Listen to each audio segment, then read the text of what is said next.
Olá, meus alunos. Agora a gente vai dar início ao terceiro e quarto tópico, referente ao nosso assunto, né, a nossa disciplina, que é teorias do currículo. O nosso terceiro tópico, ele vai falar de como a gente pode constituir o currículo escolar. Então, ele faz a pergunta, como se constitui um currículo escolar? O currículo escolar, ele é um dos pontos mais difíceis a serem enfrentados dentro da escola, pela escola. Há duas questões que elas podem ser inicialmente levantadas em relação a esse aspecto. Primeiramente, quem define o que e como a escola deve ensinar. Tradicionalmente, a gente sabe que as escolas públicas têm as suas práticas pedagógicas determinadas ou por orientações oriundas das secretarias de educação ou pelos próprios livros didáticos. Isso resulta, na maioria das vezes, em uma prática curricular muito pobre, que não leva em conta nem as experiências trazidas pelo próprio professor, nem trazidas pelos alunos, ou muito menos as características da comunidade em que a escola está inserida, né? Então, vendo por esse lado, isso restringe a autonomia intelectual da instituição, a autonomia do próprio professor e o exercício da criatividade de ambos, né? Tanto dos alunos, quanto dos professores, quanto da comunidade. Existe também uma concepção restrita no currículo, próximo ao conceito de programa, ou, pior ainda, de uma simples grade curricular ou de mera listagem dos conteúdos que devem ser tratados.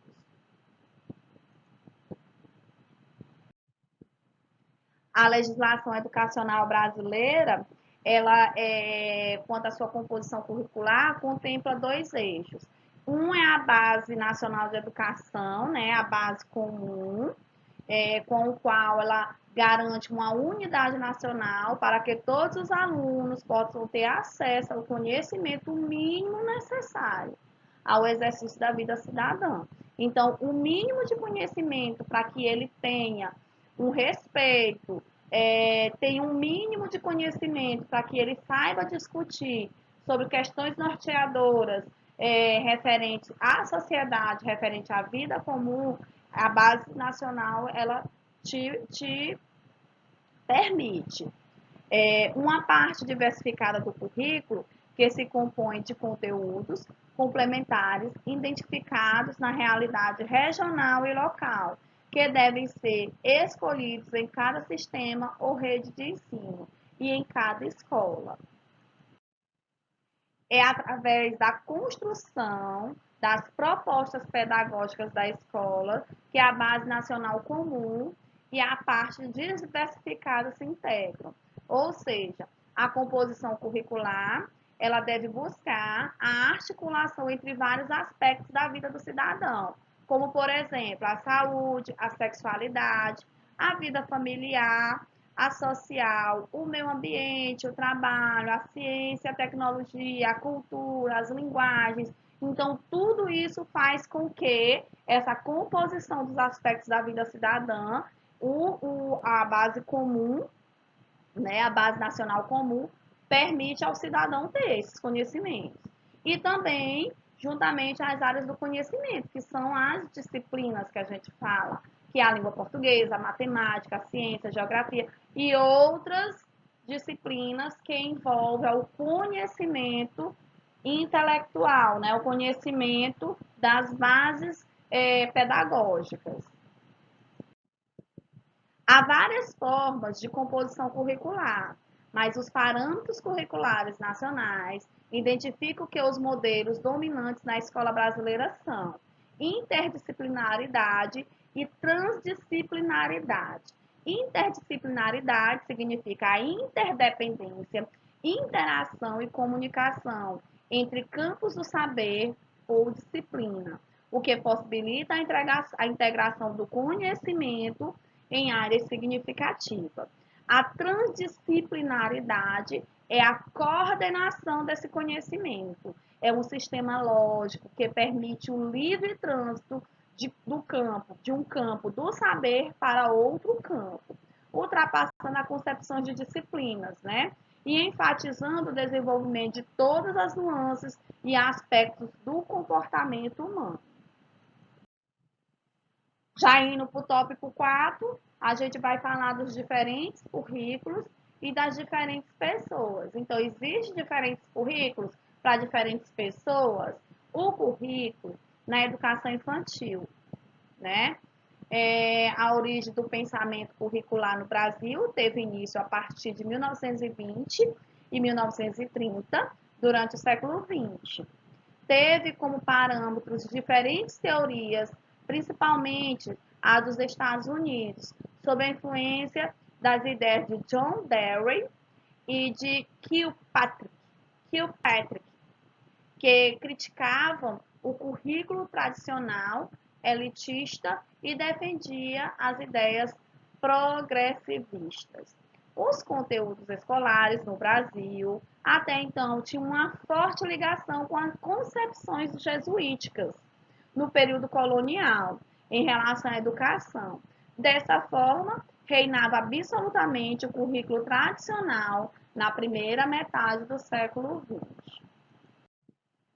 A partir da Primeira Guerra Mundial e durante as crises econômicas, a educação passou a ser proposta como o mais poderoso instrumento de reconstrução social, política e moral, que era responsável pela melhoria social e pelo bem-estar coletivo. Segundo Barrichelli, em 2007, houve uma elaboração de um currículo para a educação infantil, onde envolveu diferentes aspectos. Que aspectos eram esses? Houve organização de tempo e de espaço, uma seleção e utilização do material, houve agrupamento, junção de crianças, que a gente sabe que uma criança aprende junto com outra, definição dos conteúdos selecionados, uma metodologia que condizia às teorias que a gente estava adotando naquele momento, e houve uma forma de avaliação do processo avaliativo. Então, começou-se a avaliar esse processo avaliativo. Essas reflexões sobre currículos na educação levou a diferentes aspectos curriculares, tá? Um currículo, ele deve proporcionar experiências para que as crianças interajam e transitem com confiança e autonomia. Um currículo, ele deve levar em consideração as necessidades das crianças pequenas e devem se ficar atento aos tempos de espera e qualificar mais os tempos de atividade. Um currículo, ele deve proporcionar equilíbrio entre atividades onde as crianças se envolvam por conta própria e a atividade em que as crianças envolvam em algo coletivo. O currículo, ele deve proporcionar um momento coletivo em que todas as crianças participem da mesma vivência, vivam o mesmo momento. E na elaboração desse currículo ou desse planejamento flexível, entram também os elementos de contextualização da instituição, que leva em consideração o projeto político-pedagógico daquela instituição. Como alguns educadores veem o currículo na educação infantil. Segundo o autor Lopes, em 2002, nos diz sobre o ensino das disciplinas, tá? Ele relata que devemos estudar os conteúdos ensinados, mas também devemos colocá-los numa relação estreita com os métodos, com as práticas, pois com isso nós iremos compreender o que realmente se passa em sala de aula. Uma disciplina está tanto ligada aos objetivos quanto ao seu público-alvo, mas mudanças podem intervir no planejamento pedagógico de acordo com as características de cada aluno.